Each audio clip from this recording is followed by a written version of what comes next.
Grade 8th SSC board, The Last Leaf. In the poorer parts of New York, there was a colony where many struggling artists lived. Among them were Suey and John C.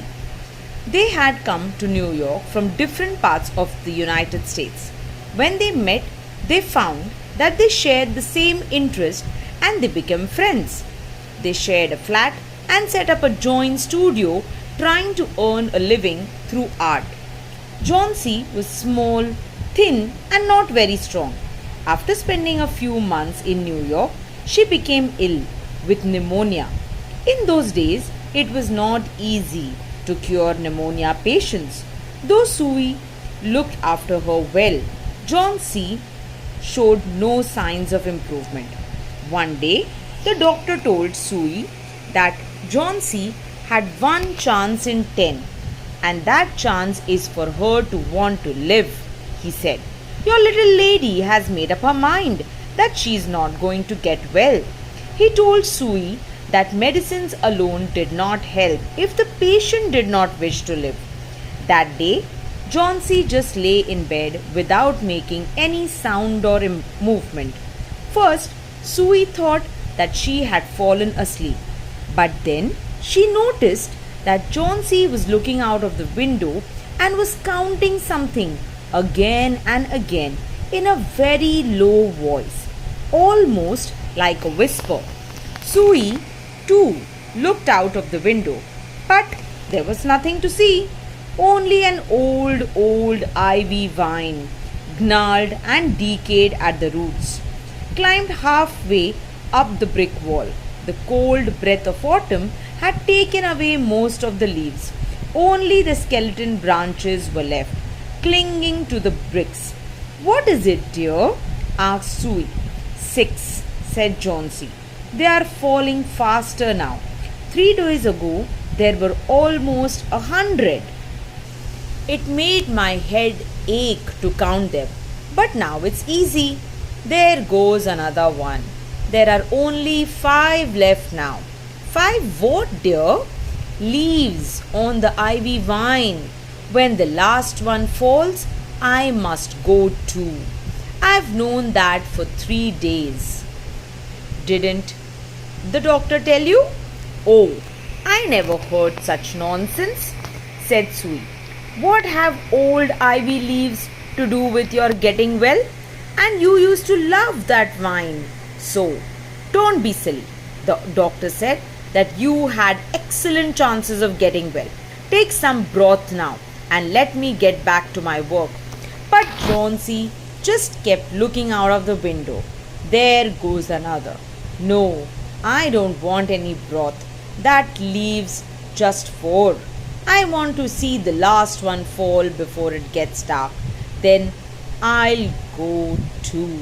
John C., said Suey, will you promise me to keep your eyes closed and not look out of the window until I'm done working? I must hand those drawings in tomorrow. I need the light. Otherwise, I would have closed the window. I don't want you to keep looking at those silly ivy leaves. Tell me as soon as you have finished, said John C., closing her eyes, because I want to see the last one fall. Try to sleep, said Suey. I must call Behram up to be my model for the old man that I am drawing. I'll not be gone a minute. Old Behrman was a painter who lived on the ground floor, but he was a failure in art. For 40 years he had wielded the brush but had not made any money. He had been always about to paint a masterpiece, but had never ever begun. For years, several years, he had only made a few paintings. He earned a little by serving as a model to the young artists in the colony, who could not afford other models. He always talked of his coming masterpiece. Sue told Behrman about John C.'s fancy. Old Behrman was shocked that anyone could have such idiotic imaginings. What? He cried. Are there people in the world foolish enough to die because of leaves dropping off? From a vine? I have had heard of such a thing. Why did you? I have not heard of such a thing. Why did you allow this thought to enter her brain? She's very ill and weak, said Sui. The fever has made her mind full of fancies. This place is not good for Miss Chauncey.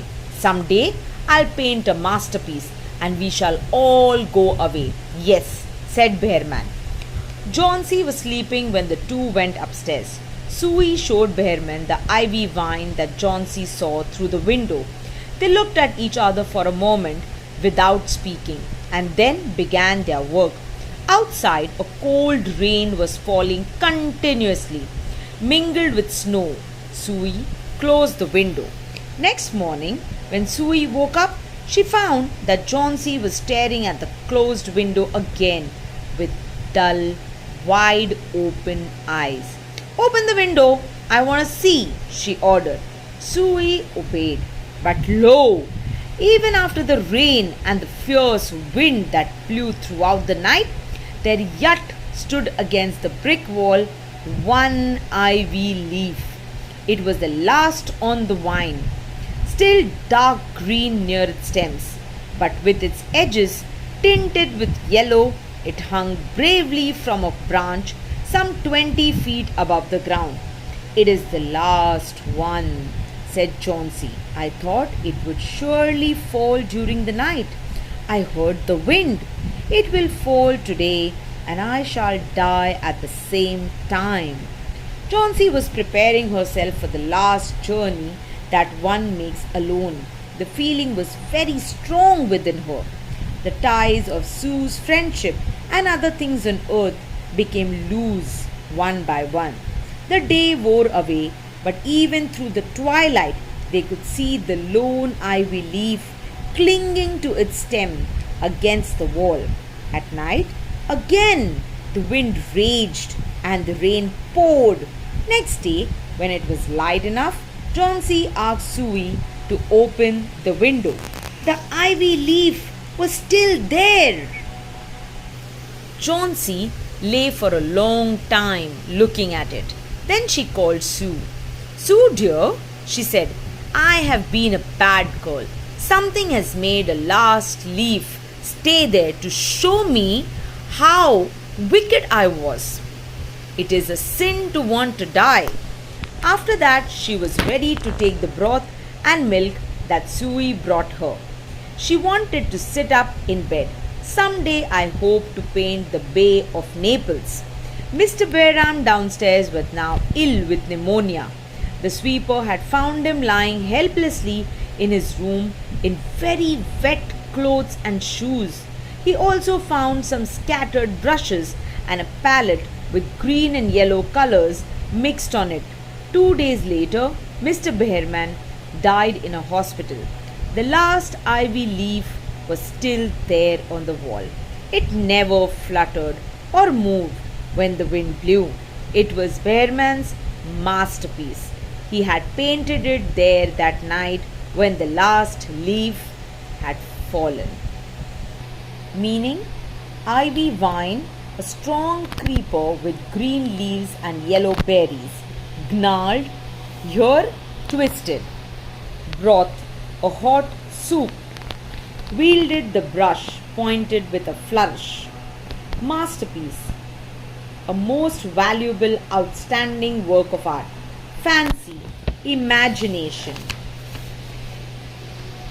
Mingled, mixed. Tinted, slightly colored. Twilight, soon after sunset, but before it is dark. Fluttered, irregular shaking movement. Thank you.